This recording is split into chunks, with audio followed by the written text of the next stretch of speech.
நாளிலே கர்த்தருடைய சமூகத்திலே கூடி வந்து கர்த்தர் நமக்கு கொடுத்த மகத்துவமான வேதத்தை கற்றுக்கொள்ளும்படிக்கு அவருடைய சமூகத்தில் நம்ம ஒருமனமாய் கூடி வந்திருக்கிறோம்.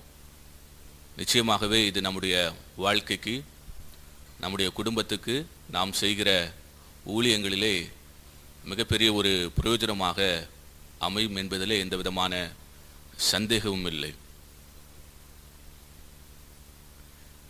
இந்த செமஸ்டர்லே நியூ டெஸ்டமென்ட் சர்வே என்கிறதான பாடத்தின் கீழே நாம் கற்றுக்கொள்ளப் போகிறோம். நியூ டெஸ்டமென்ட் சர்வே என்கிறதான அந்த ஆங்கில வார்த்தைக்கு புதிய ஏற்பாட்டை குறித்ததான ஓர் கண்ணோட்டம் என்று சொல்லலாம். புதிய ஏற்பாட்டை குறித்ததான ஓர் கண்ணோட்டம். நாம் புதிய ஏற்பாட்டு புத்தகங்களுக்குள்ளாக நுழைவதற்கு முன்பாக நம்முடைய வேதத்திலிருந்து வேதத்தினுடைய புத்தகங்களை நாம் எப்படி பிரித்து படிக்கலாம் என்பதை குறித்ததான ஒரு சிறு முன்னுரையை நான் உங்கள் முன்பாக வைக்க விருப்பப்படுகிறேன். நாம் நம்முடைய வேதாகமத்தை திறக்கும் பொழுது பழைய ஏற்பாட்டிலும் புதிய ஏற்பாட்டிலும் அடங்கிய ஆகமங்களின் பெயர், பக்கம், அதிகாரம் என்று சொல்லி ஒரு பேஜ் இருக்கும் பாருங்க. இப்ப நான் இந்த முழு வேதாகமத்தினுடைய பிரிவுகளை நான் உங்க முன்பாக வைக்க விருப்பப்படுகிறேன். உங்களால் முடிஞ்சா வேகமாக எழுதி கொள்ளுங்க. முதலாவது பழைய ஏற்பாட்டிலிருந்து பழைய ஏற்பாட்டு புத்தகங்களை 5 பிரிவாக பிரித்து படிக்கலாம். பழைய ஏற்பாட்டு புத்தகங்களை 5 பிரிவாக பிரித்து படிக்கலாம். அதே போல புதிய ஏற்பாட்டு புத்தகங்களையும் 5 பிரிவாக பிரித்து படிக்கலாம். புதிய ஏற்பாட்டு புத்தகங்களையும் 5 பிரிவாக பிரித்து படிக்கலாம். இப்போ பழைய ஏற்பாட்டு புத்தகங்களுடைய 5 பிரிவுகள் அதை உங்க முன்பாக வைக்க விருப்பப்படுகிறேன். முதலாவது பிரிவு பஞ்சாகமங்கள் என்று அழைக்கப்படுகிறது. முதலாவது பிரிவு பஞ்சாகமங்கள் என்று அழைக்கப்படுகிறது. இந்த பிரிவில் 5 புத்தகங்கள் வருகிறது. ஆதியாகமும், யாத்ராகமும், லேவியராகமும், எண்ணாகமும், உபாகமும். இந்த 5 புத்தகங்கள் அடங்கிய இந்த பிரிவை பஞ்சாகமங்கள் என்று சொல்லி நாம் அழைப்போம். இதற்கு பிற பெயர்களும் இருக்கிறது. கிரேக்கத்தில் பெண்டடுக் என்று சொல்லுவார்கள். பெண்டடுக். எபிரேயத்தில் தோரா என்று சொல்லுவார்கள். தோரா. தமிழில் தோரா என்று எழுதி கொள்ளலாம். தோரா. இனி நம்முடைய தமிழ்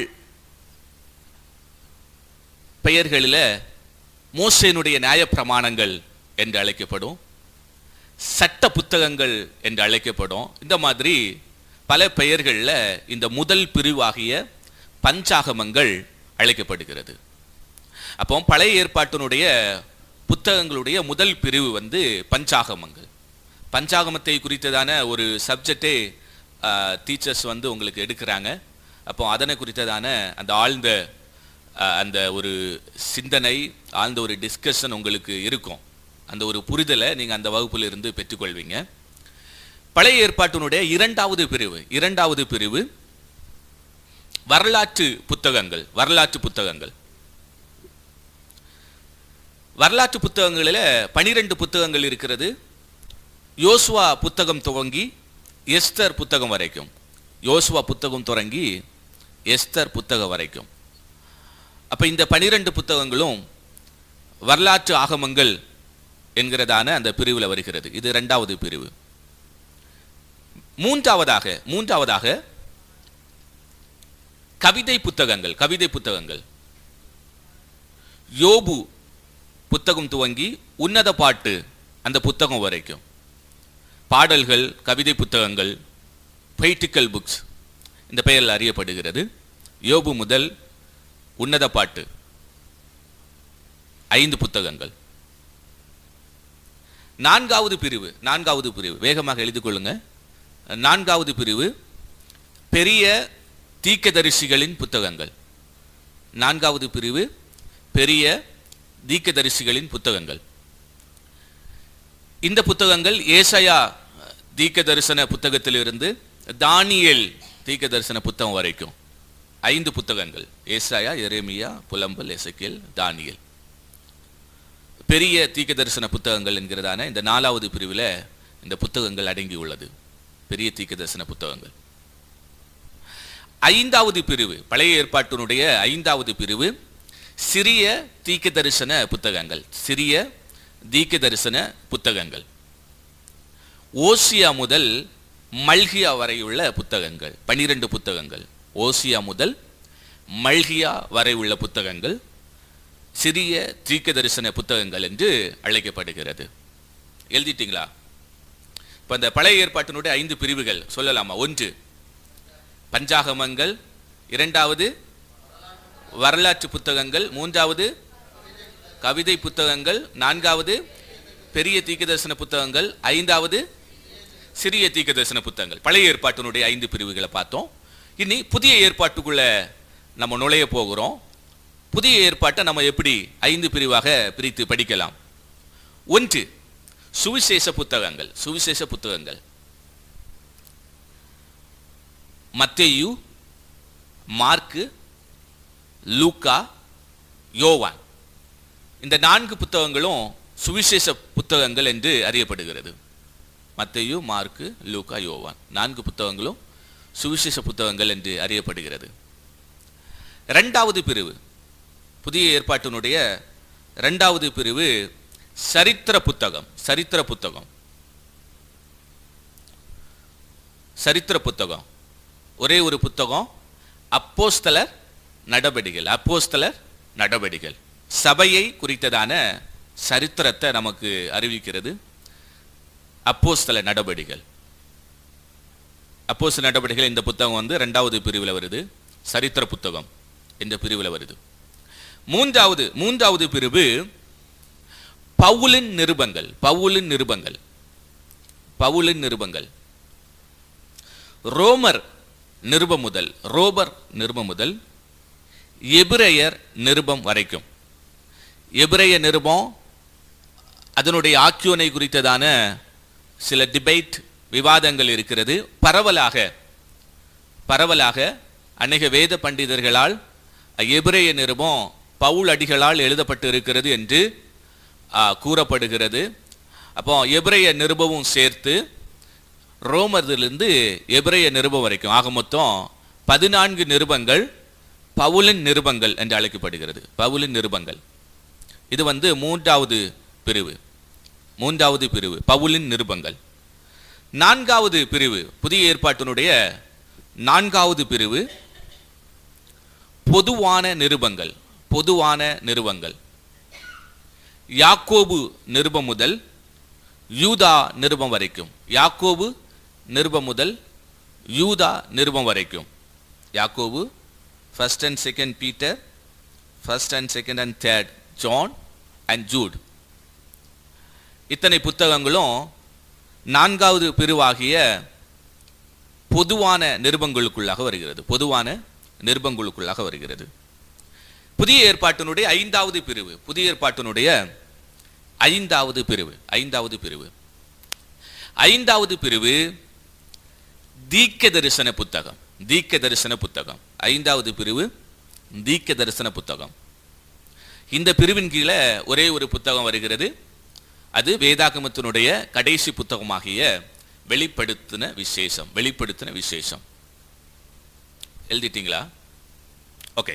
இப்போ புதிய ஏற்பாட்டினுடைய 5 பிரிவுகள். 1வது பிரிவு சுவிசேஷ புத்தகங்கள், 2வது பிரிவு சரித்திர புத்தகம், 3வது பிரிவு பவுலின் நிருபங்கள், 4வது பிரிவு பொதுவான நிருபங்கள், 5வது பிரிவு தீர்க்க தரிசன புத்தகம். அப்போ முழு வேதாகமத்தையும் பழைய ஏற்பாட்டு புத்தகங்களையும் 5 பிரிவாக பிரிக்கலாம். புதிய ஏற்பாட்டு புத்தகங்களையும் 5 பிரிவாக பிரித்து நாம் படிக்கலாம். இனி இந்த புதிய ஏற்பாட்டை குறித்ததான அந்த கருத்தோட்டத்துக்குள்ளாக, அந்த கற்பித்தலுக்குள்ளாக நாம் நுழைவதற்கு முன்பாக ஏற்பாடு என்கிறதான ஒரு வார்த்தை நம்முடைய வேதாகமத்தில் இருக்கிறது. எத்தனை பேர் வாசிச்சிருக்கிறீங்க? ஏற்பாடு அது எங்க இருக்கும்? புதிய புதிய ஏற்பாடு, பழைய ஏற்பாடு. பாருங்க, இந்த மல்கியா தீர்க்கதரிசன புத்தகம் கடைசி அதிகாரம், 4வது அதிகாரம், அது முடியும் பொழுது அதனுடைய முடிவில் பழைய ஏற்பாடு முற்றிற்று அப்படின்னு இருக்கும். பாருங்க, பழைய ஏற்பாடு முற்றிற்று. அதுக்கப்புறம் புதிய ஏற்பாட்டு புத்தகங்கள் துவங்கும் பொழுது புதிய ஏற்பாடு அப்படின்னு சொல்லிட்டு துவங்கும். பாருங்க, நம்ம நிறைய முறை, அநேக முறை இந்த ஏற்பாடு, புதிய ஏற்பாடு, பழைய ஏற்பாடு, நாம் பிரசங்கத்தில் கூட அநேக முறை என்ன செய்கிறோம்? கேட்கிறோம். ஒரு ஒரு ஒரு ஊழியக்காரர், ஒரு பிரசங்கியார் தான் பிரசங்கிக்கிறதுக்கு முன்பாக அவர் எடுத்துக்கொண்ட அந்த வேத பகுதியை சொல்கிறதுக்கு முன்பாக பழைய ஏற்பாட்டு புத்தகங்களிலிருந்து என்று சொல்லுவார். புதிய ஏற்பாட்டு புத்தகத்திலிருந்து, மத்தேயு சுவிசேஷம் 5வது அதிகாரத்திலிருந்து, அந்த 5வது அதிகாரத்தை மையமாக வைத்து இன்றைக்கு நாம் கர்த்தருடைய வசனத்தை, வார்த்தையை கேட்க போகிறோம் அப்படின்னு சொல்லிட்டு சொல்லுவாங்க. அப்போ அநேக முறை ஏற்பாடு ஏற்பாடு ஏற்பாடு என்கிறதான அந்த வார்த்தை நாம் கேட்கிறோம், அநேக முறை கேட்கிறோம், நாம் வாசிக்கிறோம், நம்ம சபைகளில் கேட்கிறோம், பிரசங்கத்தில் கேட்கிறோம். அந்த ஏற்பாடு என்றால் என்ன என்கிறதான அந்த விளக்கம், அந்த பொருள், அந்த அர்த்தம், அதை அறிந்து கொள்கிறது மிக மிக முக்கியமானது. நம்முடைய முழு வேதாகமும் 2 பகுதிகளாக பிரிக்கப்பட்டிருக்கிறது. The Bible is divided into 2 parts. நம்முடைய முழு வேதாகமும் 2 பிரிவுகளாக, 2 பகுதிகளாக பிரிக்கப்பட்டிருக்கிறது. 1வது பகுதி பழைய ஏற்பாடு என்று அறியப்படுகிறது. 1வது பகுதி பழைய ஏற்பாடு என்று அறியப்படுகிறது. 2வது பகுதி புதிய ஏற்பாடு என்று அறியப்படுகிறது. ஆங்கிலத்தில் old testament and new testament என்று அறியப்படுகிறது. இப்போ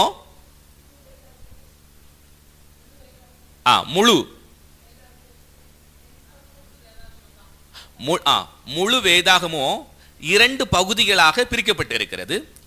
1வது பகுதி ஆமா, முழு வேதாகமத்துக்கா? Okay okay okay, good questions.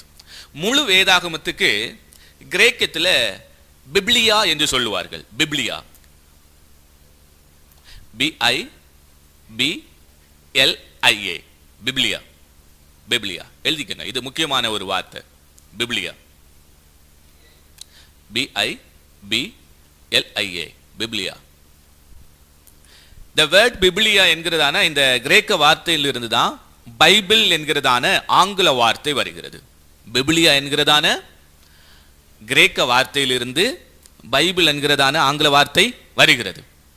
நாம் நம்முடைய தமிழில் பரிசுத்த வேதாகமும் என்று அழைப்போம். பரிசுத்த வேதாகமும் என்று அழைப்போம்.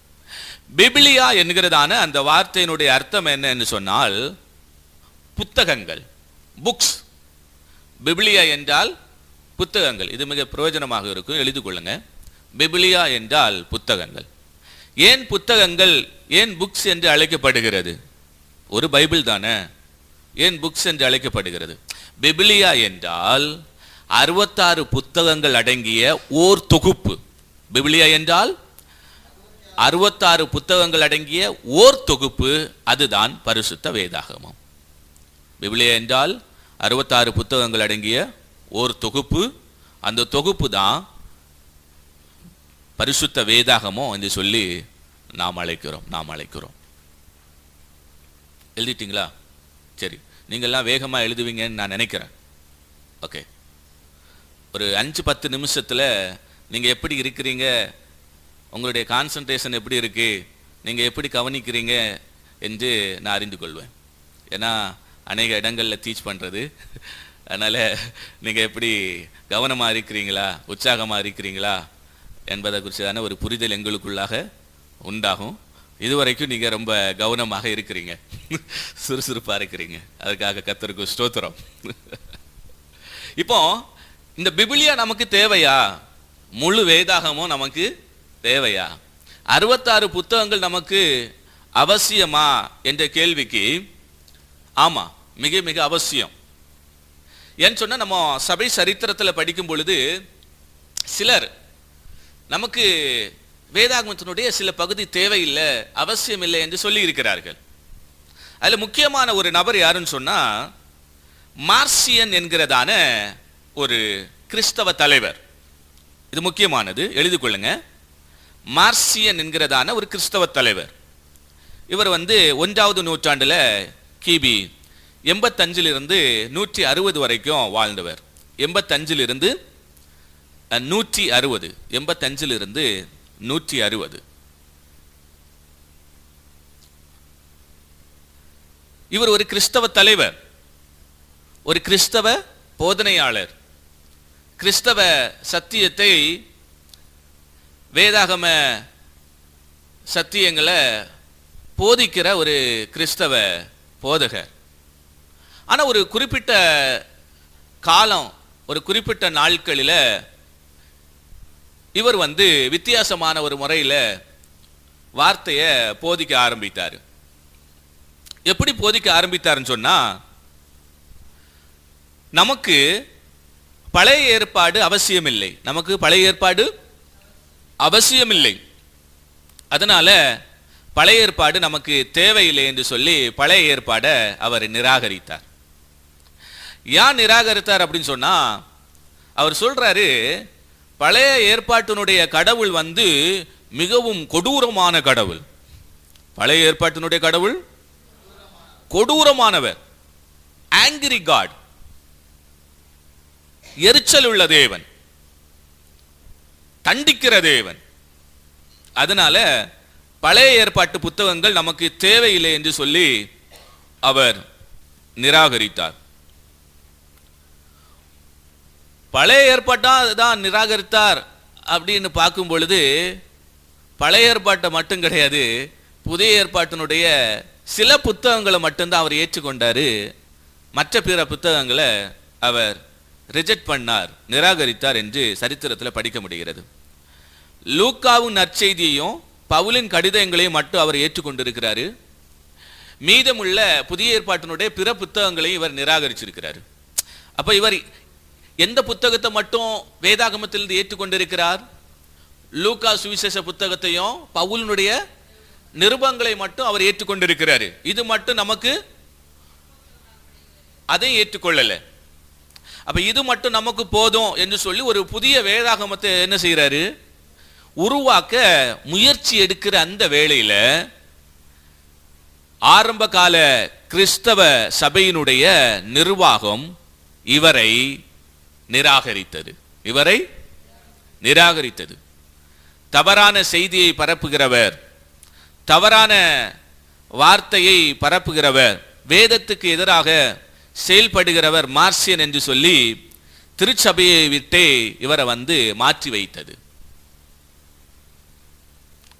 அப்போ இந்த 21வது நூற்றாண்டுல வாழ்ந்து கொண்டிருக்கிற நமக்கு பழைய ஏற்பாடு அவசியமா என்ற கேள்விக்கு ஆம் அவசியம். புதிய ஏற்பாடு அவசியமா என்ற கேள்விக்கு ஆம், புதிய ஏற்பாடும் அவசியம். ஏன் அவசியம் என்பதற்கு அநேக காரணங்கள் உண்டு. அதுல ஒரு காரணம் மட்டும் நான் உங்கள்கிட்ட சொல்ல விருப்பப்படுகிறேன். ஒரே ஒரு காரணம், இயேசு கிறிஸ்துவை பழைய ஏற்பாடு என்ன செய்யல? வெறுக்கல. இயேசு கிறிஸ்துவை பழைய ஏற்பாடை நிராகரிக்கவில்லை. இயேசு கிறிஸ்துவை தான் இந்த உலகத்திலே வாழ்ந்து கொண்டிருந்த அந்த ஊழிய காலகட்டத்திலே பழைய ஏற்பாட்டு புத்தகங்களை பயன்படுத்தினார். பழைய ஏற்பாட்டு புத்தகங்களை பயன்படுத்தினார். ஏசாயா தீர்க்கதரிசன ஆகமங்கள் என்ன செஞ்சாரு? ஜெப ஆலயத்தில் போய் எடுத்து வாசிக்கிறார், அதனை விளக்குகிறார். அவர் சொல்றாரு, இன்றைக்கு இந்த வசனம் உங்கள் கண்களுக்கு முன்பாக நிறைவேறினது அப்படின்னு சொல்றாரு. அப்போ பழைய ஏற்பாட்டினுடைய வசனங்களை 1வது நூற்றாண்டிலே இயேசு கிறிஸ்து வாழ்ந்த அந்த ஊழிய காலகட்டத்திலேயே பயன்படுத்தினார் என்று சொன்னால், இந்த காலகட்டத்தில் நமக்கு மிக மிக அவசியம் அந்த பழைய ஏற்பாடு, மிக மிக அவசியம். அதனால பழைய ஏற்பாடை யாரும் என்ன செய்யக்கூடாது, புறக்கணிக்க கூடாது, நிராகரிக்க கூடாது. இப்போ இயேசு கிறிஸ்து பழைய ஏற்பாட்டிலிருந்து என்னென்ன வசனங்கள், நிறைய வசனங்களை அவர் பயன்படுத்தி இருக்கிறார். நான் சுருக்கமாக ஒரு 5 ரெஃபரன்ஸ் உங்க முன்பாக வைக்க விருப்பப்படுகிறேன்.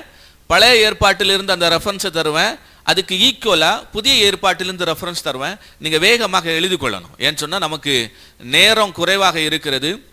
என்னுடைய அந்த நேரத்துக்குள்ள எவ்வளவு உங்களுக்கு தர முடியுமோ, எவ்வளவு ஸ்டஃப் உங்களுக்கு தர முடியுமோ அவ்வளவு தருவதற்காக நான் முயற்சி செய்கிறேன். ஆனா நீங்க என்னோட கூட பயணிக்கணும். ஆமென்.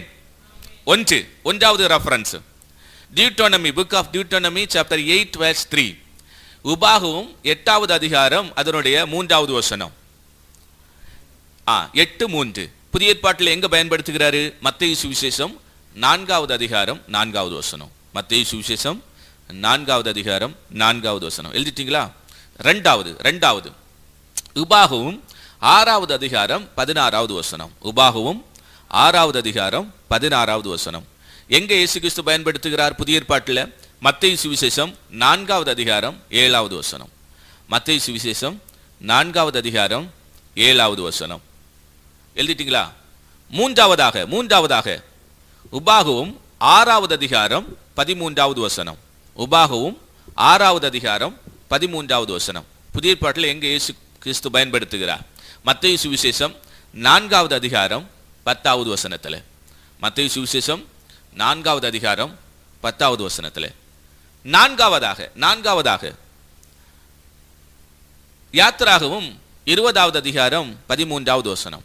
யாத்திராகமும் 20வது அதிகாரம் 13வது வசனம். புதிய ஏற்பாட்டில் இயேசு கிறிஸ்து எங்க பயன்படுத்துகிறாரு? மத்தேயு சுவிசேஷம் 5வது அதிகாரம் 21வது வசனம். மத்தேயு சுவிசேஷம் 5வது அதிகாரம் 21வது வசனம். ஐந்தாவதாக யாத்திராகமும் 20வது அதிகாரம் 14வது வசனம். யாத்திராகமும் 20வது அதிகாரம் 14வது வசனம்.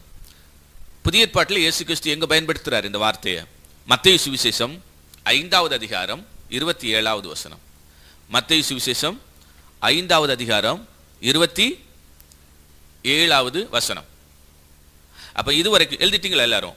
அப்ப இதுவரைக்கும் பழைய ஏற்பாடு புத்தகத்தினுடைய பிரிவுகள் 5, புதிய ஏற்பாட்டு புத்தகத்தினுடைய பிரிவுகள் 5. அதற்கு பிறகு முழு வேதாகமும் 2 பகுதியாக பிரிக்கப்பட்டிருக்கிறது.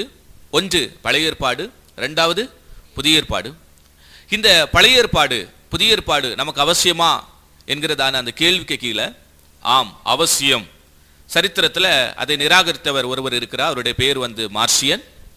ஏன் நமக்கு இது அவசியம்? பழைய ஏற்பாடு ஏன் தேவை? ஏன் புதிய ஏற்பாடு தேவை? அதற்கு உதாரணமாக இயேசு கிறிஸ்துவனுடைய ஊழியத்தில் இருந்த ஒரு 5 வசனங்கள் பழைய ஏற்பாட்டு புத்தகத்திலிருந்து தன்னுடைய ஊழியத்தின் காலகட்டத்தில், அதாவது புதிய ஏற்பாட்டின் காலகட்டத்தில் இயேசு கிறிஸ்து பயன்படுத்தின 5 ரெஃபரன்ஸ், 5 அதிகாரங்களை, அந்த வசனங்களை உங்கள் முன்பாக வைத்தேன். இன்னும் நம்ம ஒரு முக்கியமான பகுதிக்கு நேராக நகர இருக்கிறோம். ஏற்பாடு. பழைய ஏற்பாடு, புதிய ஏற்பாடு என்று சொல்லி வேதத்திலே 2 பகுதிகள் இருக்கிறது. ஏற்பாடு என்றால் என்ன? ஏற்பாடு என்றால் என்ன? இதற்கு நாம் ஒரு கிரேக்க வார்த்தையை கற்றுக்கொள்ள வேண்டும். ஏற்பாடு என்ற அந்த வார்த்தையினுடைய அந்த பொருள், அந்த விளக்கத்தை அறிந்து கொள்வதற்காக ஒரு கிரேக்க வார்த்தையை கற்றுக்கொள்ள வேண்டும். இப்போ நான் அந்த வார்த்தையை சொல்றேன், சொல்ல நீங்க எழுதிடுங்க. ஃபர்ஸ்ட் அதனுடைய அந்த பெயரை நான் சொல்ல விருப்பப்படுகிறேன். டயாதக்கே.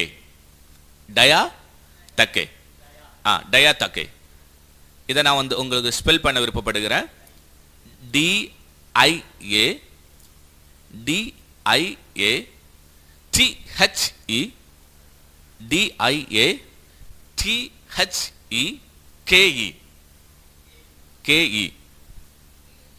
ஆமா டயாதக்கே. தமிழ்ல சொல்றேன். டா யா தெக்கே. டயாதக்கே. எழுதிட்டீங்களா? இந்த டயாதக்கே என்கிறதான கிரேக்க வார்த்தையினுடைய பொருள் என்ன என்று சொன்னால், ஆங்கிலத்தில் கவனன்ட் என்று சொல்லுவார்கள். ஆங்கிலத்தில் கவனன்ட் என்று சொல்லுவார்கள். இப்போ டயாத்தக்கே என்கிறதான வார்த்தையினுடைய அர்த்தம் கவனன்ட். நாம் தமிழில் உடன்படிக்கை என்று சொல்லுவோம். தமிழில் உடன்படிக்கை எழுதிட்டீங்களா? கிரேக்க வார்த்தை டயாத்தக்கே, டயாத்தக்கையினுடைய அர்த்தம் கவனன்ட், தமிழில் உடன்படிக்கை. தமிழில் உடன்படிக்கை. அப்போ பழைய ஏற்பாடு அப்படின்னா, பழைய ஏற்பாடு ஒரு முக்கியமான உடன்படிக்கையை குறித்து பேசுகிறது. பழைய ஏற்பாடு ஒரு முக்கியமான உடன்படிக்கை குறித்து பேசுகிறது. புதிய ஏற்பாடை குறித்து படிக்கும் பொழுது புதிய ஏற்பாடும் ஒரு முக்கியமான உடன்படிக்கை குறித்து பேசுகிறது. பழைய ஏற்பாடு அப்படின்னா பழைய உடன்படிக்கை என்று சொல்லலாம். பழைய ஏற்பாடு என்றால் பழைய உடன்படிக்கை என்று அழைக்கலாம். புதிய ஏற்பாடு என்றால் புதிய உடன்படிக்கை என்று அழைக்கலாம். அந்த ஏற்பாடு அதுக்கு பக்கத்தில் பிராக்கெட்டுக்குள்ள உடன்படிக்கை என்று எழுதி கொள்ளுங்க. உடன்படிக்கை, உடன்படிக்கை எழுதிட்டீங்களா? ஓகே. இப்போ நம்ம வேதாகமத்தில் முழு வேதாகமத்தை நாம் படிக்கும் பொழுது வேதாகமத்தினுடைய மைய கருத்து என்ன என்று சொன்னால் the heart doctrine of the Bible. வேதாகமத்தினுடைய அந்த மைய பொருள், அந்த மைய கருத்து என்ன என்று சொன்னால் உடன்படிக்கை. உடன்படிக்கை, உடன்படிக்கை. வேதாகமத்தை நீங்க நுணுக்கமாக படிக்கும் பொழுது உடன்படிக்கை என்கிறதான அந்த மிகப்பெரிய ஒரு சப்ஜெக்டை குறித்து நாம் வேதாகமத்துக்குள்ள படிக்க முடியும். இப்போ நம்ம முழு வேதாகமத்தை படிக்கும் பொழுது பலவிதமான உடன்படிக்கைகள் இருக்கிறது. பலவிதமான உடன்படிக்கை இருக்கிறது. பழைய ஏற்பாட்டினுடைய அந்த உடன்படிக்கையை குறித்து நாம் படிக்கும் பொழுது பழைய ஏற்பாட்டில் முக்கியமான உடன்படிக்கை என்ன உடன்படிக்கை அப்படின்னு சொன்னா, தேவன் தன்னுடைய ஜனமாகிய யூதரோடு செய்த உடன்படிக்கை. தேவன் தன்னுடைய ஜனமாகிய யூதரோடு செய்த உடன்படிக்கை. இப்போ மனிதர்கள் சக மனிதர்களோடு செய்த உடன்படிக்கை இருக்கிறது. ராஜாக்கள் ராஜாக்களோடு செய்த உடன்படிக்கை இருக்கிறது. இவைகள் எல்லாம் மனிதர்கள் மனிதர்களோடு செய்த உடன்படிக்கை. ஆனால் தேவன் தன்னுடைய ஜனத்தோடு செய்த உடன்படிக்கை இருக்கிறது. இந்த உடன்படிக்கை தான் மிக மிக முக்கியமான உடன்படிக்கை. அப்போ சுருக்கமாக பழைய ஏற்பாட்டு புத்தகங்கள் எத்தனை புத்தகங்கள்? 39 புத்தகங்கள். அப்ப சுருக்கமாக சொல்ல போனால் இந்த பழைய ஏற்பாட்டினுடைய 39 புத்தகங்களும் எதை குறித்து மேலோட்டமாக பேசுகிறது என்று சொன்னால், சர்வ வல்லமை உள்ள தேவன் தன்னுடைய சொந்த ஜனமாகிய யூதர்களோடு செய்த உடன்படிக்கையை குறித்து பேசுகிறது. இந்த சென்டென்ஸ் அப்படி எழுதிருங்க. பழைய ஏற்பாட்டினுடைய 39 புத்தகங்களும் எதை குறித்து பேசுகிறது என்று சொன்னால், சர்வ வல்லமையுள்ள தேவன் தன்னுடைய சொந்த ஜனமாகிய யூதர்களோடு செய்த அந்த உடன்படிக்கையை குறித்து பேசுகிறது தான் பழைய ஏற்பாடு அல்லது பழைய உடன்படிக்கை என்று அழைக்கப்படுகிறது.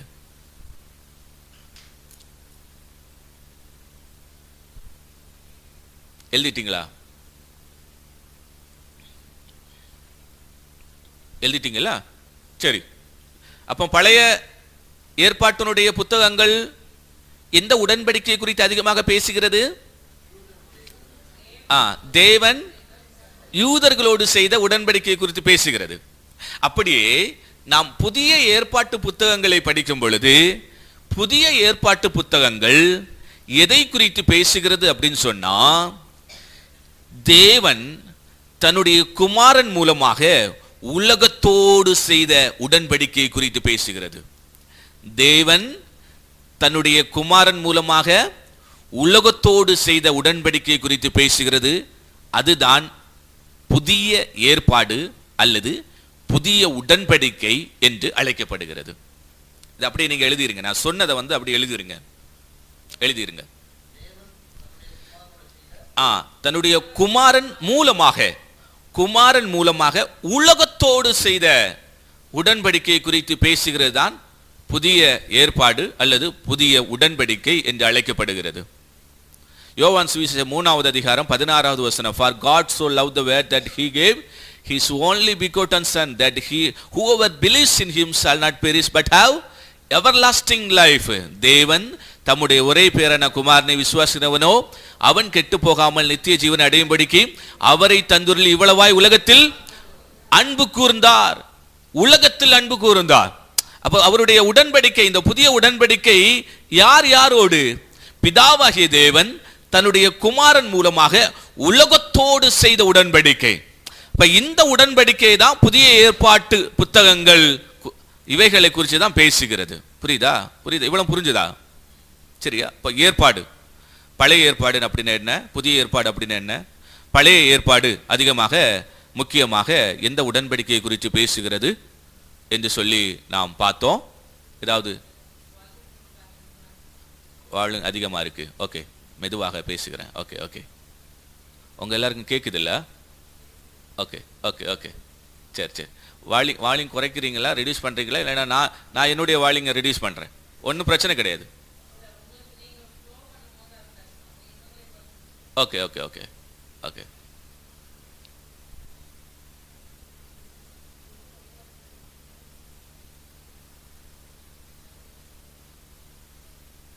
சரி.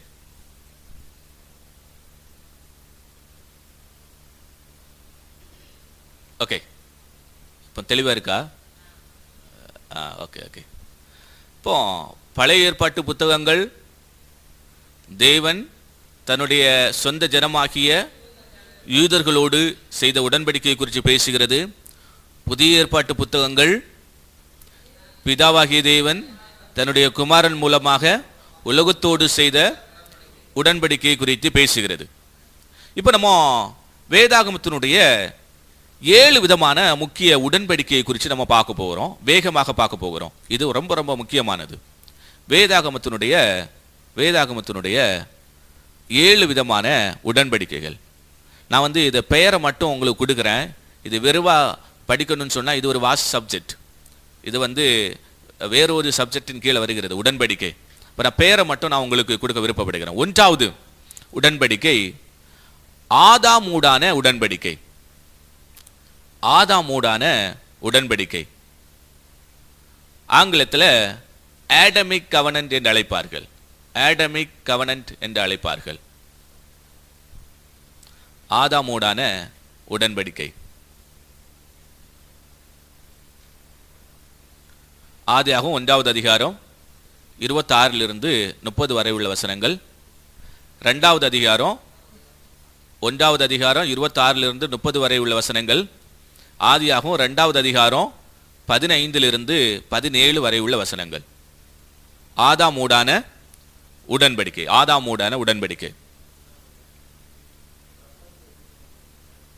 ஆதியாகமம் 1வது அதிகாரம் 26வது வசனத்திலிருந்து 30வது வரை உள்ள வசனங்கள். 2வது அதிகாரம் 15வது வசனத்திலிருந்து 17வது வரை உள்ள வசனங்கள்.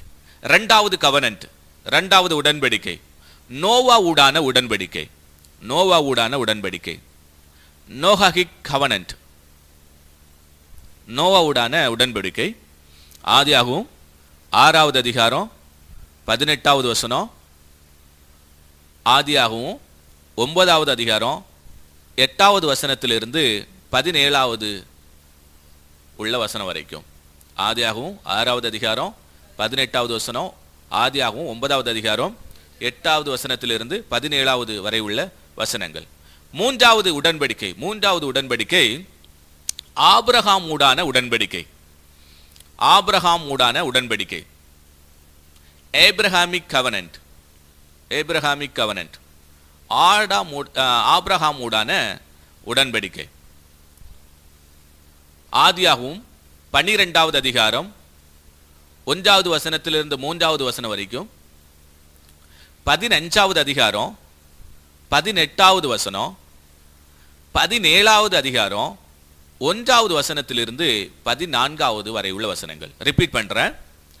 ஆதியாகமம் 12வது அதிகாரம் 1-3, 15வது அதிகாரம் 18வது வசனம், 17வது அதிகாரம் 1வது வசனத்திலிருந்து 14வது வசனம் வரை, 14வது வசனம் வரை எழுதிட்டீங்களா? நான்காவது உடன்படிக்கை மோசையூடான உடன்படிக்கை. மோசிக் கவனன்ட் என்று சொல்லுவார்கள். மோசையூடான உடன்படிக்கை. இதை சீனாய் கவனன்ட் என்று அழைப்பார்கள். மவுண்ட் சனாய் கவனன்ட் என்றும் அழைப்பார்கள். யாத்திராகமம் 19வது அதிகாரத்திலிருந்து 24வது அதிகாரம் வரைக்கும். யாத்திராகமம் 19வது அதிகாரத்திலிருந்து 24வது அதிகாரம் வரைக்கும். உபாகமம் 5வது அதிகாரம் முழுவதும். உபாகமம் 5வது அதிகாரம் முழுவதும். இனி வேதத்தினுடைய 5வது முக்கியமான உடன்படிக்கை தாவீதூடான உடன்படிக்கை. டேவிடிக் கவனன்ட், தாவீதூடான உடன்படிக்கை. 2 சாமுவேல் 7வது அதிகாரம் 8வது வசனத்திலிருந்து 16வது வசனம் வரைக்கும். 2 சாமுவேல் 7வது அதிகாரம் 8வது வசனத்திலிருந்து 16வது வசனம் வரைக்கும். எழுதியாச்சா? ஆறாவது உடன்படிக்கை புதிய உடன்படிக்கை, நியூ கவனன்ட், புதிய உடன்படிக்கை. எரேமியா 31வது அதிகாரம் 31 34 வரை உள்ள வசனங்கள். எரேமியா 31வது அதிகாரம் 31 34 வரை உள்ள வசனங்கள். லூக்கா 22:20, லூக்கா 22:20. எபிரேயர் 8வது அதிகாரம் 6வது வசனத்திலிருந்து 13வது வசனம் வரைக்கும். எபிரேயர் 8வது அதிகாரம் 6வது வசனத்திலிருந்து 13வது வசனம் வரைக்கும். இது புதிய உடன்படிக்கை. ஏழாவதாக மணவாட்டி உடன்படிக்கை, பிரைட் கவனன்ட் என்று சொல்லுவார்கள். எது?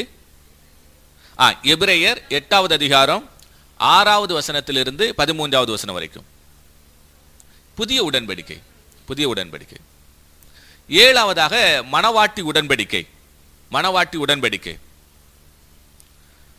உடன்படிக்கை என்பது உங்களுக்கு தெரியும் நினைக்கிறேன்.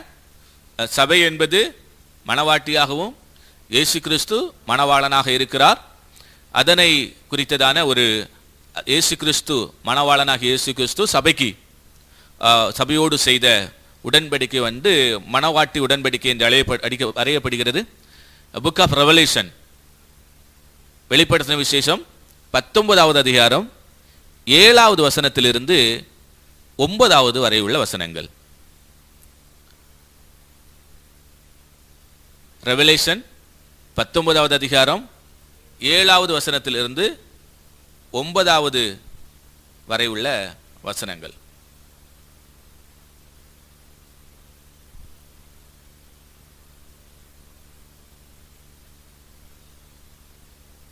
இனி இந்த உடன்படிக்கை 2 பிரிவாக பிரிக்கலாம். சரியா? இந்த உடன்படிக்கையை 2 பிரிவாக, 2 பகுதிகளாக பிரிக்கலாம். அதுல 1வது பகுதி கண்டிஷனல் கவனன்ட் என்று சொல்லுவார்கள். கண்டிஷனல் கவனன்ட்,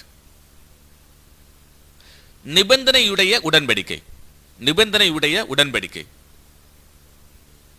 கண்டிஷனல் கவனன்ட், நிபந்தனையுடைய உடன்படிக்கை. 2வது பிரிவு அன்கண்டிஷனல் கவனன்ட், நிபந்தனை இல்லா உடன்படிக்கை. நிபந்தனை அற்ற உடன்படிக்கை. Conditional covenant, unconditional covenant. நிபந்தனை உடைய உடன்படிக்கை, நிபந்தனையற்ற உடன்படிக்கை. இப்போ தேவன் உடன்படிக்கை செய்யும் பொழுது அந்த உடன்படிக்கைக்குள்ள வாக்குறுதி இருக்கும். அந்த உடன்படிக்கைக்குள்ள அல்லது வாக்கு தத்தம் இருக்கும். அந்த வாக்குறுதியை அல்லது அந்த வாக்கு தத்தத்தை நாம் பெற்றுக்கொள்ள வேண்டும் என்று சொன்னால் அதற்குள் தேவனுடைய நிபந்தனைகள் இருக்கும். அதற்குள் தேவனுடைய நிபந்தனைகள் இருக்கும். நீ இதற்கு கீழ்ப்படிந்தால் இந்த உடன்படிக்கை என்ன செய்யும்? நிறைவேறும். இந்த உடன்படிக்கை நிறைவேறும்.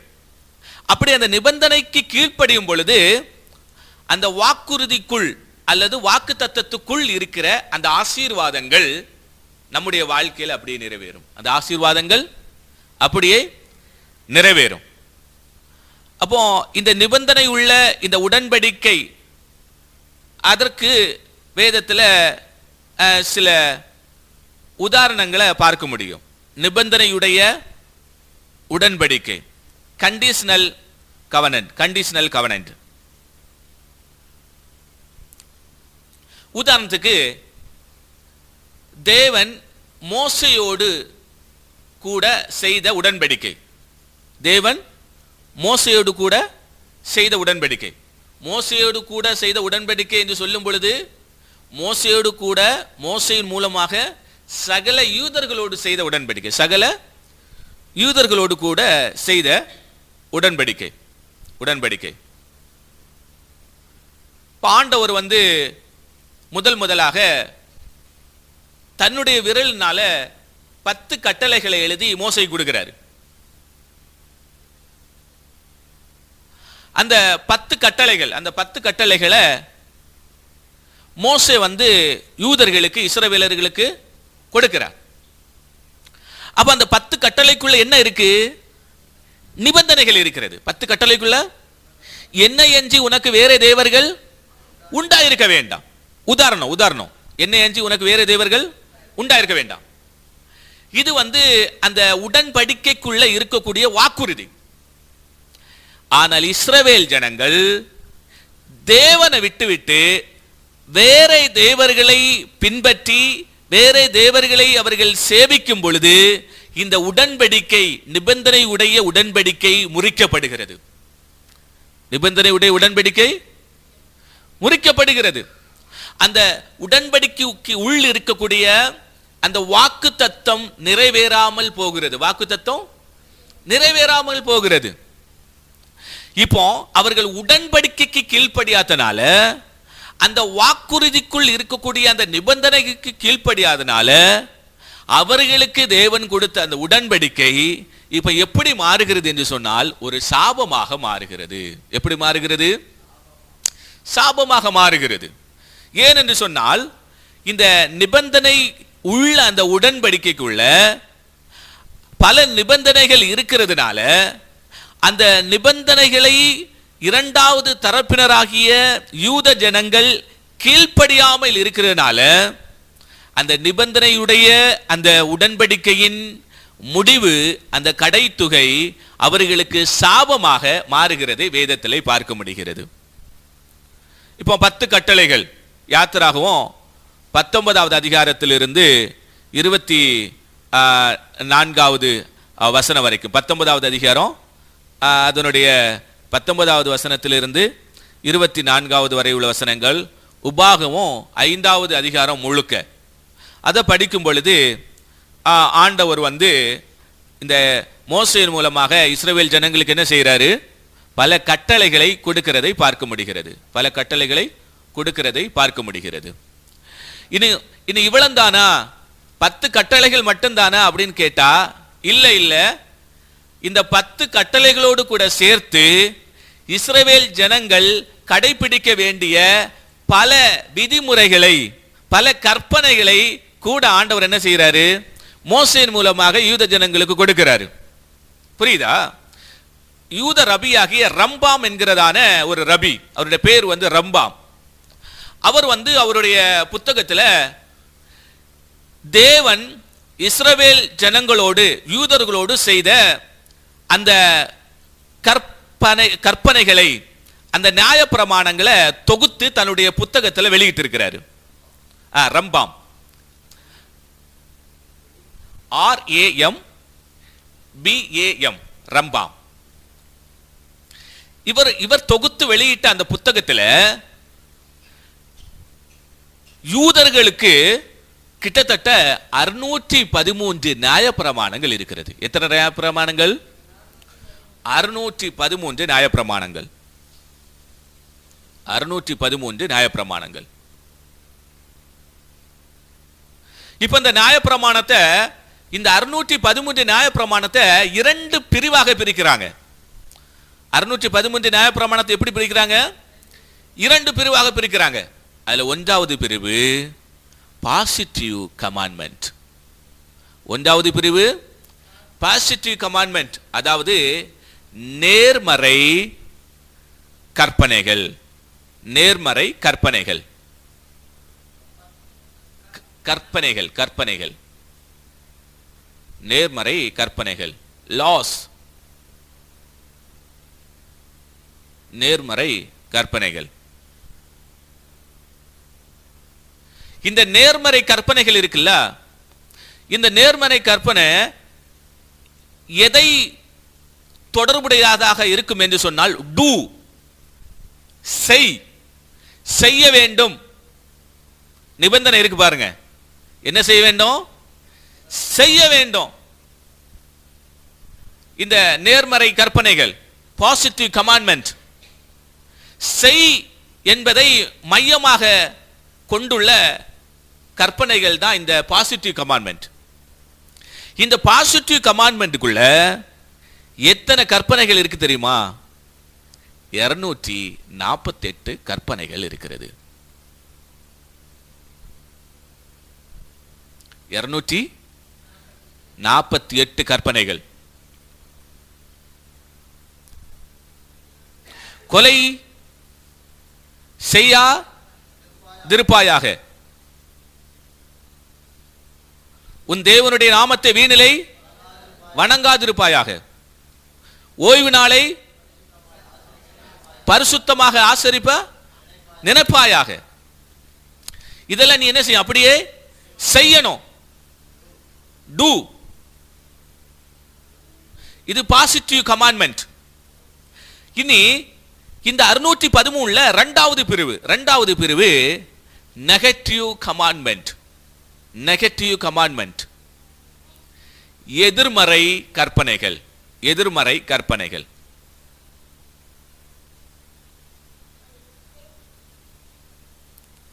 இந்த எதிர்மறை கற்பனைகள் எதை தொடர்புடையதாக இருக்கும் என்று சொன்னால், செய்யாதே, டோன்ட் டு, செய்யாதே என்பதை தொடர்புடையதாக இருக்கும். இந்த நெகட்டிவ் கமாண்ட்மெண்ட்டுக்குள்ள,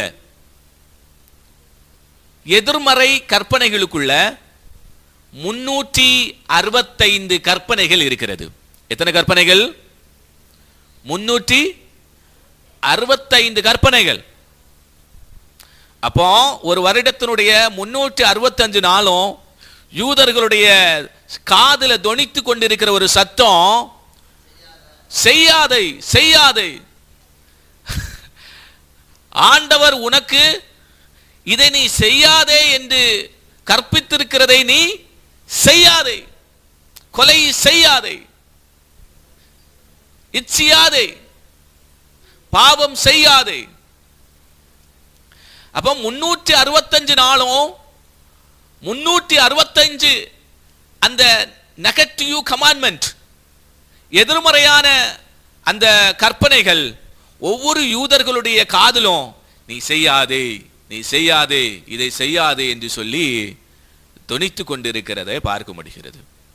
பாருங்க, நிபந்தனை உள்ள கடன், அந்த கவனன்ட், அந்த உடன்படிக்கை. அப்போ நிபந்தனை உள்ள அந்த உடன்படிக்கைக்குள்ள ஆண்டவருடைய நிபந்தனைகள் இருக்கிறது. ஆண்டவருடைய அந்த நிபந்தனைகளுக்கு கீழ்ப்படிந்தால் மட்டுமே ஆசீர்வாதங்கள் கிடைக்கும். அந்த நிபந்தனைக்கு கீழ்ப்படியவில்லை என்று சொன்னால் உடன்படிக்கை முறிக்கப்படும், கடைசியில சாபங்கள் வரும், கடைசியில சாபங்கள் வரும். இது ஒரு உதாரணம். இனி அன்கண்டிஷனல் கவனன்ட், நிபந்தனை இல்லா உடன்படிக்கை, நிபந்தனை அற்ற உடன்படிக்கைக்குள்ள ஒரு உதாரணத்தை தர விருப்பப்படுகிறேன். நிபந்தனை அற்ற உடன்படிக்கைக்குள்ள ஒரு உதாரணம்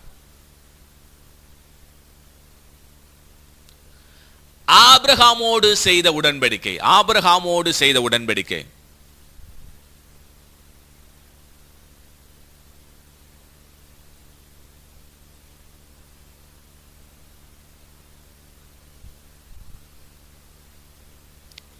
ஆபிரகாமுக்கு ஆண்டவர் செய்த உடன்படிக்கை நிபந்தனை இல்லா உடன்படிக்கை என்று அந்த பிரிவில் வருகிறது.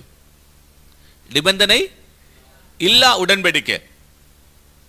நான் உனக்கு ஒரு குழந்தைய தருவேன், உனக்கு நான் இந்த தேசத்தை தருவேன், உன் மூலமாக பூமியில் உள்ள சகல ஜாதிகளும் ஆசீர்வதிக்கப்படுவார்கள்.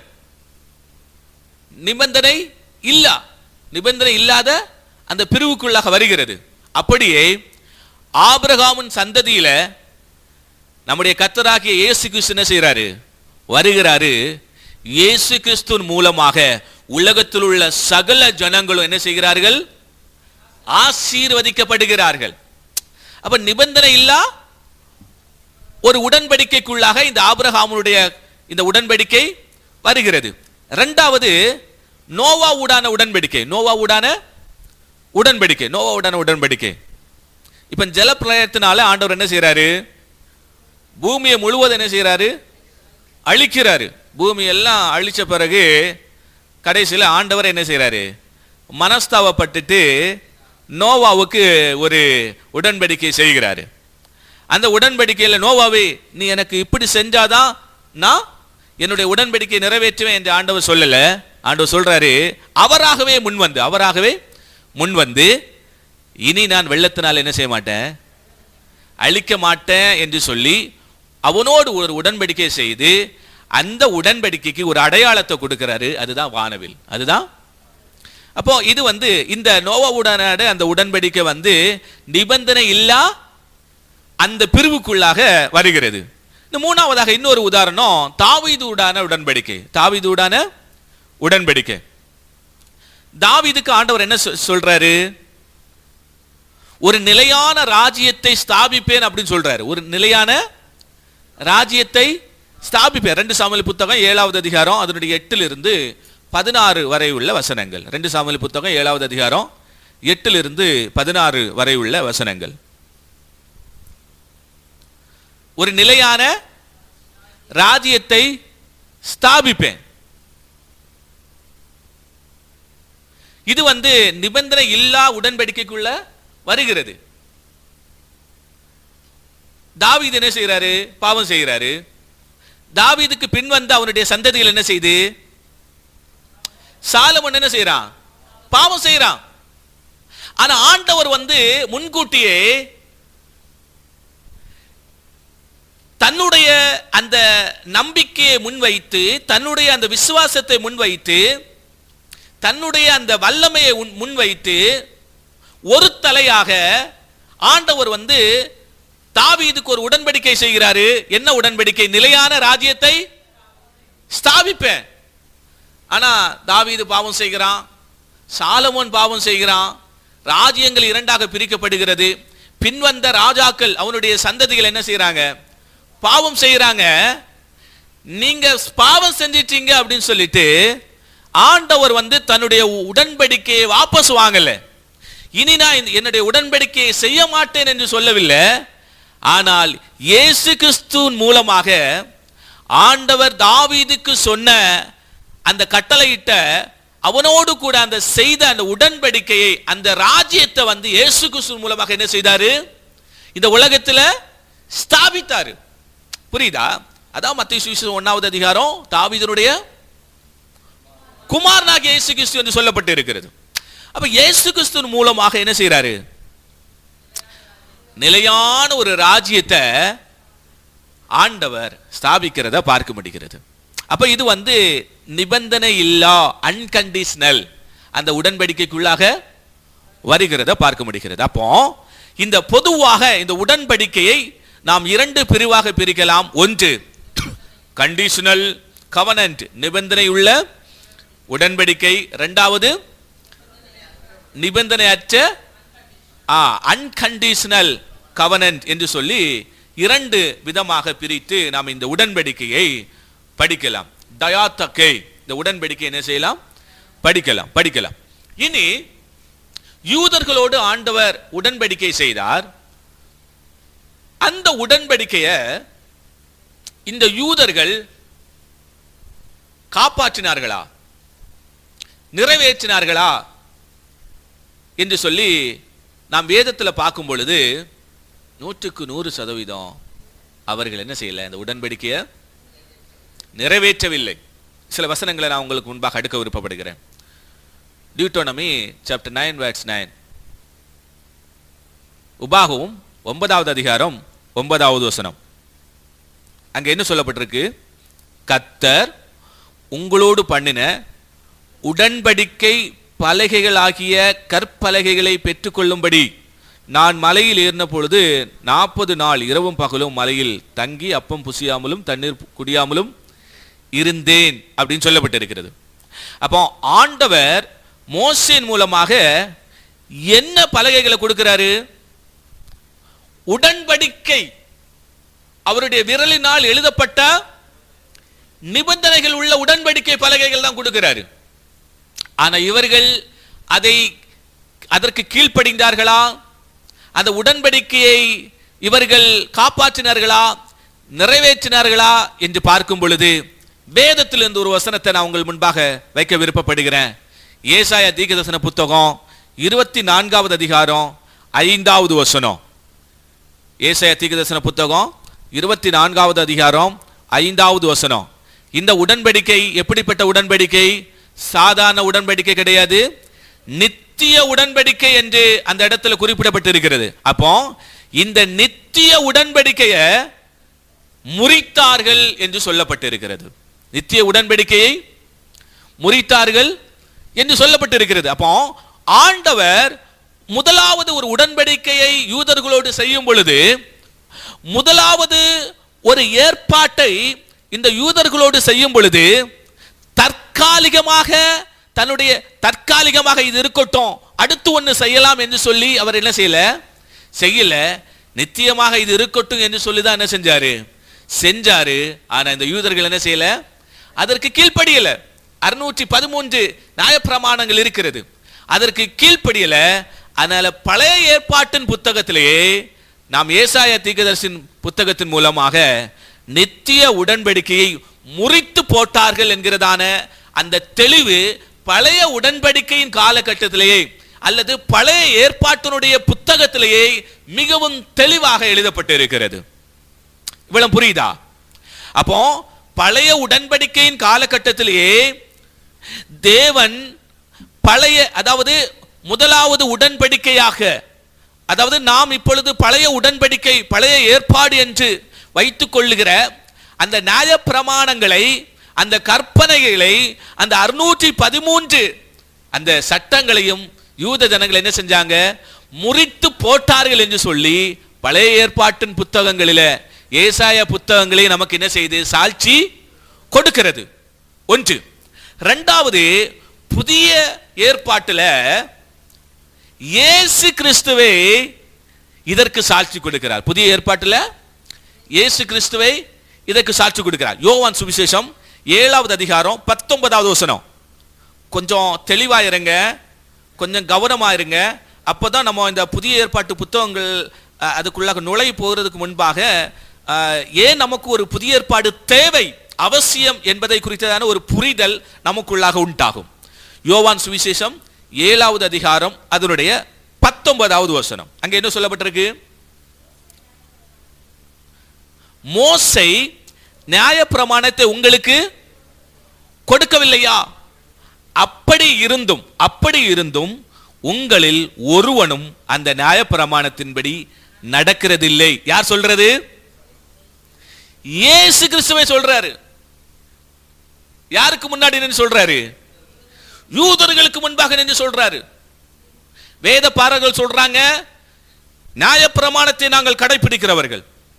பரிசேயர்கள் சொல்றாங்க நியாயப்பிரமாணத்தை நாங்கள் கடைபிடிக்கிறவர்கள். சதுசேயர்கள் சொல்றாங்க பஞ்சாகமத்தின்படி தோராவின்படி நாங்கள் வாழ்கிறவர்கள். இவர்களுக்கு முன்பாக இயேசு கிறிஸ்து சொல்றாரு உங்களில்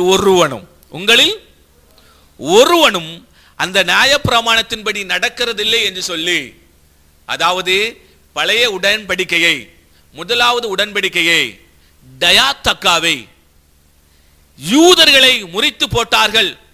யூதர்களை அந்த 613 கட்டளைகளையும் கீழ்ப்படியவில்லை அப்படின்னு சொல்லிட்டு இயேசுவை சாட்சி கொடுக்கிறத பார்க்க முடிகிறது. இயேசுவை சாட்சி கொடுக்கிறத பார்க்க முடிகிறது. இப்போ அடுத்த கேள்வி என்னன்னு சொன்னா, இந்த 613 கட்டளையும் கீழ்ப்படியாதனால யூதர்களுடைய நிலை என்ன? யூதர்களுடைய அந்த நிலைமை என்ன? அவர்களுடைய கண்டிஷன் என்ன? 613 கட்டளைகளையும் அவர்கள் பின்பற்றினா அதன் மூலமாக நீதி அவர்களுக்கு உண்டு, அதன் மூலமாக அவர்களுக்கு கிருபை உண்டு, அதன் மூலமாக அவர்களுக்கு தேவனுடைய கருணை உண்டு. ஆனா இந்த 613 கட்டளையும் அவர்கள் கீழ்ப்படியாதனால இப்போ அவர்களுக்கு ஏற்பட்டிருக்கிற அந்த விளைவு என்ன என்பதை குறித்து கிட்டத்தட்ட ஒரு 7 வசனங்களை உங்கள் முன்பாக அடுக்க விருப்பப்படுகிறேன். மிகவும் முக்கியமான வசனம். ஆமா, அதாவது 613 அந்த நியாயப்பிரமாணங்களை யூதர்கள் கடைபிடிக்காதனால அவர்கள் இப்போ எந்த நிலையில இருக்கிறாங்க, அதனுடைய விளைவு என்ன, அவர்களுடைய கண்டிஷன் என்ன என்பதை சுட்டி காட்டும் ஒரு 7 வசனங்கள். ஒன்று ரோமர் 2வது அதிகாரம் 12வது வசனம். ரோமர் 2வது அதிகாரம் 12வது வசனம். அங்க என்ன சொல்லப்பட்டிருக்குன்னு சொன்னா, நியாயப்பிரமாணம் ஆக்கினை தீர்ப்பை கொண்டு வரும் அப்படின்னு சொல்லப்பட்டிருக்கு. நியாயப்பிரமாணம் அப்ப இந்த யூதர்களை பார்த்து நியாயப்பிரமாணம் சொல்லுது, 613 நியாயப்பிரமாணங்கள் சொல்லுது, நீங்க கீழ்ப்படியல, உங்களுக்கு ஒரு ஆக்கினை தீர்ப்பு உண்டு, உங்களுக்கு ஒரு. அப்ப நியாயப்பிரமாணம் சொல்லுது நீங்கள் ஆக்கினை தீர்ப்புக்கு உட்பட்டவர்கள். இது ஒரு டைட்டில் அப்படி எழுதிருங்கன்னா, பாயிண்ட் எழுதிருங்க, ஹின்ஸா எழுதிருங்கன்னா, நியாயப்பிரமாணம் சொல்லுது உங்களுக்கு ஆக்கினை தீர்ப்பு உண்டு. யாரை பார்த்து சொல்லுது? யூதர்களை பார்த்து சொல்லுது உங்களுக்கு ஆக்கினை தீர்ப்பு உண்டு. இரண்டாவதாக ரோமர் 2வது அதிகாரம் 27வது வசனம். ரோமர் 2வது அதிகாரம் 27வது வசனம். நியாயப்பிரமாணம் ஒவ்வொரு யூதர்களையும் குற்றப்படுத்துகிறது. நியாயப்பிரமாணம் ஒவ்வொரு யூதர்களை என்ன செய்து குற்றப்படுத்துகிறது. அங்க என்ன சொல்லப்பட்டிருக்கு? நியாயப்பிரமாணத்தை மீறுகிற உன்னை குற்றப்படுத்துவான் அல்லவா. அப்ப நியாயப்பிரமாணம் என்ன சொல்லுது, என்ன செய்யுது? யூதர்களை குற்றப்படுத்துது. பரிசுத்த அந்த ஓய்வு நாள பரிசுத்தமா நீங்க அனுசரிக்கணும். அவங்க அனுசரிக்காதனால இப்ப நியாயப்பிரமாணம் சொல்லுது நீங்க அதை அனுசரிக்காதனால குற்றவாளி. You are கல்பிரேட். நீங்க அந்நிய கடவுள்களை தேடி அந்நிய கடவுள்களை சேவித்ததனால நீங்கள் குற்றவாளிகள். நீங்க அந்நிய ஜனங்களோடு சம்பந்தம் கலந்தனால நீங்கள் குற்றவாளிகள். நீங்க தேவன் உங்களோடு செய்த அந்த உடன்படிக்கையை முறித்து போட்டனால நீங்கள் குற்றவாளிகள். இப்ப நியாயப்பிரமாண யூதர்களை பார்த்து என்ன சொல்லுது? நீங்கள் ஒன்று ஆக்கினை தீர்ப்புக்கு உட்பட்டவர்கள், இரண்டாவது நீங்கள் குற்றவாளிகள். மூன்றாவது ரோமர் 4வது அதிகாரம் 15வது வசனம். ரோமர் 4வது அதிகாரம் 15வது வசனம். இந்த நியாயப்பிரமாணத்தின் மூலமாக கோபம் வெளிப்படுகிறது. இந்த நியாயப்பிரமாணத்தின் மூலமாக கோபம் வெளிப்படுகிறது. ஒவ்வொரு யூதர்களை இந்த நியாயப்பிரமாணத்துக்கு, இந்த உதாரணத்துக்கு இந்த நியாயப்பிரமாண புத்தகங்களுக்கு ஒரு கண் இருக்குன்னு சொன்னா, ஒவ்வொரு யூதர்களை பார்க்கும் பொழுது அது எப்படி பார்க்குதுன்னு சொன்னா ஒரு கோபத்தோட பார்க்குது. எப்படி பார்க்குது? கோபத்தோட பார்க்குது. அப்ப நியாயப்பிரமாண புத்தகம் இந்த யூதர்களை பார்க்கும் பொழுது ஒரு கோப கண்ணோடு பார்க்குது, ஒரு எரிச்சல் உள்ள ஒரு கண்ணோட பார்க்குது. ஏன்? நீங்க நியாயப்பிரமாணத்தை கீழ்ப்படியல, நியாயப்பிரமாணத்துக்கு கீழ்ப்படியல. எந்த நேரத்திலும் அந்த கோபாக்குன உங்கள் மேல வரும். அப்போ ஒரு நியாயப்பிரமாணம் யூதர்களை பார்க்கும் பொழுது ஒரு கோபத்தோடு பார்க்கிறது, ஒரு எரிச்சலோடு பார்க்கிறது. நான்காவதாக யோவான் சுவிசேஷம் 8வது அதிகாரம் 5வது வசனம். யோவான் சுவிசேஷம் 8வது அதிகாரம் 5வது அதிகாரம். அங்க என்ன சொல்லப்பட்டிருக்கு? ஒருவன் பாவம் செஞ்சுட்டான் அப்படின்னு சொன்னா, அது ஒரு பெண்ணா இருந்தாலும் ஒரு ஆணா இருந்தாலும் கல்லறிந்து கொல்ல வேண்டும், கல்லறிந்து கொல்ல வேண்டும். யோவான் 8வது அதிகாரத்துல பாவம் செய்த ஒரு சகோதரியை பார்க்க முடிகிறது. எல்லாருடைய கையிலும் என்ன இருக்கு? கல் இருக்கு. ஆண்டவரிடத்துல வாராங்க, இயேசுனிடத்துல வாராங்க. இயேசு பார்க்கிறாரு, ஒவ்வொருத்தருடைய கையில என்ன இருக்கு? கல் இருக்கு. கல்ல இயேசு கிறிஸ்து பார்த்துட்டே இருக்கும் பொழுது ஒவ்வொருத்தனும் கல்ல வச்சிருக்கிறவன் சொல்றான், நாங்க இல்ல, நியாயப்பிரமாணத்தை பாரோம். நியாயப்பிரமாணம் என்ன சொல்லுது? கல்லறிந்து கொல்லப்பட வேண்டும். அப்போ ஒரு மனுஷன் பாவம் செஞ்சான் அப்படின்னு சொன்னா, அந்த பாவம் செய்த யூதனை பார்த்து நியாயப்பிரமாணம் சொல்லுது, நீ கல்லுனால கொலை செய்யப்பட வேண்டும், நீ கல்லுனால கொலை செய்யப்பட வேண்டும்.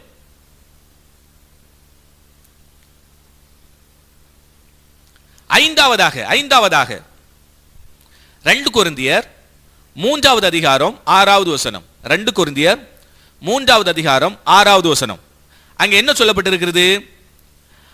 அந்த உடன்படிக்கை எழுத்துக்குரியதா இராமல் ஆவிக்குரியதா இருக்கிறது. இது புதிய உடன்படிக்கை குறித்து பேசுகிறது. அதுக்கு அடுத்த சென்டென்ஸ், எழுத்து கொல்லுகிறது, ஆவியோ உயிர்ப்பிக்கிறது. இது எந்த எழுத்து? இந்த நியாயப்பிரமாணம். இப்ப இந்த நியாயப்பிரமாணத்தை குறித்து வேதம் சொல்லுது, ஒவ்வொரு நாட்களும் யூதர்களை கொன்று கொண்டிருக்கிறது. ஒவ்வொரு நாட்களும் யூதர்களை கொல்லுது. 613 கட்டளைகளை கீழ்ப்படியாத அந்த யூதர்களை ஒவ்வொரு நாட்களும் ஒவ்வொரு நிமிடமும் இன்சாக இந்த நியாயப்பிரமாணம் கொன்று கொண்டிருக்கிறது. அவனுடைய இதயம், அவனுடைய சிந்தை, அவனுடைய மனசாட்சி, இந்த நியாயப்பிரமாணம் அவர்களுக்குள்ளாக இருந்துட்டு என்ன செய்து பேசுது? நீ கொலை செய்யப்பட வேண்டும், நீ கொலை செய்யப்பட வேண்டும், நீ ஒரு பாவி, எந்த நிமிஷத்திலும் மரணம் உனக்கு உண்டு என்று சொல்லி இந்த நியாயப்பிரமாணம் என்ன செய்து அவர்களை வாதித்துக் கொண்டிருக்கிறது, அவர்களை வாதித்துக் கொண்டிருக்கிறது. ஆறாவதாக கலாத்தியர் 2வது அதிகாரம் 4வது வசனம். கலாத்தியர் 2வது அதிகாரம் 4வது வசனம். இந்த நியாயப்பிரமாணம் செய்கிற அடுத்த வேலையை பாருங்க, அடிமைப்படுத்தும். அடிமைப்படுத்தும். நியாயப்பிரமாணம் அடிமைப்படுத்தும். நம்மை நியாயப்பிரமாணத்துக்கு அடிமைகளாக்கும் பொருட்டாக. பாத்தீங்களா? நியாயப்பிரமாணம் என்ன செய்யும்? அடிமைப்படுத்தும். நீ நியாயப்பிரமாணத்தை கீழ்ப்படியல, அதனால நீ ஒரு அடிமை என்று சொல்லி நியாயப்பிரமாணம் ஒவ்வொரு யூதர்களையும் தங்களுடைய அந்த நியாயப்பிரமாணத்தின் கீழே அந்த அடிமைப்படுத்தி வைத்திருக்கிறது. அப்ப நியாயப்பிரமாணம் அடிமைப்படுத்துகிறது. ஏழாவதாக கலாத்தியர் 3வது அதிகாரம் 10வது வசனம். கலாத்தியர் 3வது அதிகாரம் 10வது வசனம். சபிக்கும், சாபத்தின் கீழே வைக்கும். நியாயப்பிரமாண புஸ்தகத்தில் எழுதப்பட்டவைகள் எல்லாம் செய்யத்தக்கதாக அவைகளில் நிலைத்திராதவன் எவனோ அவன் சபிக்கப்பட்டவன் என்று எழுதி இருக்கிறது. பார்த்தீங்களா? இப்ப நியாயப்பிரமாண புத்தகத்தின்படி அதை கடைபிடிக்காமல் அதில் நிலைத்திருக்காதவன், அவனை குறித்து நியாயப்பிரமாணம் சொல்லுது, அவன் சபிக்கப்பட்டவன், அவன் சபிக்கப்பட்டவன். பார்த்தீங்களா? அப்போ 613 கட்டளைகளை, அந்த நியாயப்பிரமாணத்தை கீழ்ப்படியாத யூதர்களை பார்த்து இந்த நியாயப்பிரமாணம் என்ன செய்யுது? கோபாக்கினை, ஆக்கினை, அதுக்கப்புறம் சாபம், அடிமை, இந்த மாதிரி அவர்களை வாதிக்குது, கீழ்ப்படித்து வைக்கிறது, அவர்களை பாவி என்கிறதான ஒரு மனநிலைக்குள்ளாக அவர்களை வைத்திருக்கிறது. ரோமர் 3வது அதிகாரம் 23வது வசனம் சொல்லுது, எல்லாரும் பாவம் செய்து தேவ மகிமையற்றவர்களாகி அப்படின்னு சொல்லப்பட்டிருக்கிறது. எல்லாரும் பாவம் செய்து தேவ, அப்ப பாருங்க, எல்லாரும், ஒருவன் கூட நீதிமான் இல்ல. நியாயப்பிரமாணத்தின் மூலம் நீதிமானாக்கப்பட்ட எந்த யூதனும் இல்லை என்று சொல்லி இந்த வசனம் ஆதாரம் நமக்கு தருகிறது. எல்லாரும் பாவம் செய்து, எல்லாரும் பாவம் செய்து தேவ மகிமை அற்றவர்களாகி அப்படின்னு சொல்லப்பட்டு இருக்கிறது. இன்னைக்கு கவனிங்க, இப்படிப்பட்ட ஒரு கண்டிஷன்ல, இப்படிப்பட்ட ஒரு நிலைமையில இருக்கிற இந்த யூதர்களை பார்த்து ஆண்டவர் பரிதாபம் கொண்டு ஒரு புதிய உடன்படிக்கையை யூதர்களோடு மட்டுமல்ல முழு உலகத்தோடும் செய்ய ஆண்டவர் தன்னுடைய இருதயத்திலே தீர்மானம் செய்தார். அந்த தீர்மானத்தின்படிதான் 2025 ஆண்டுகளுக்கு முன்பாக பிதாவாகிய தேவன் தன்னுடைய ஒரே பேரான குமாரனை இந்த உலகத்திலே மனிதனாக அனுப்பி அந்த பழைய உடன்படிக்கையை முற்றி பெற்று, அதாவது நிறைவேற்றி ஒரு புதிய உடன்படிக்கையை செய்து, வேதம் சொல்லுது, இயேசு கிறிஸ்து இந்த புதிய உடன்படிக்கையின் மத்தியஸ்தரானார் என்று சொல்லப்பட்டு இருக்கிறது. அதுதான் நாம் இன்னைக்கு கற்றுக்கொள்ள போகிற புதிய ஏற்பாட்டினுடைய பாடங்கள். இவ்வளவு புரியுதா? எபிரேயர் 9வது அதிகாரம் 15வது வசனம், அங்க என்ன சொல்லப்பட்டு இருக்கிறது? புது உடன்படிக்கையின் மத்தியஸ்தரானார் என்று சொல்லப்பட்டு இருக்கிறது. யார் புதிய உடன்படிக்கையின் மத்தியஸ்தரானார்? இயேசு கிறிஸ்து. மத்தேயு சுவிசேஷம் 26வது அதிகாரம் 28வது வசனத்திலே வாசிக்கும் பொழுது, இது பாவ மன்னிப்பு உண்டாகும்படி அநேகருக்காக சிந்தப்படுகிற புது உடன்படிக்கைக்குரிய என்னுடைய இரத்தமாய் இருக்கிறது அப்படின்னு ஆண்டவர் சொல்லுகிறாரு. மத்தேயு 26வது அதிகாரம் 28வது வசனம், 26வது அதிகாரம் 28வது வசனம். அப்ப கவனிங்க, புதிய ஏற்பாடு, பழைய ஏற்பாடு, புதிய ஏற்பாடு, பழைய ஏற்பாடு, புதிய உடன்படிக்கை, பழைய உடன்படிக்கை. உடன்படிக்கை என்பதற்கு கிரேக்கத்தில் டயாத்தக்கே என்கிறதான வார்த்தை பயன்படுத்தப்பட்டு இருக்கிறது.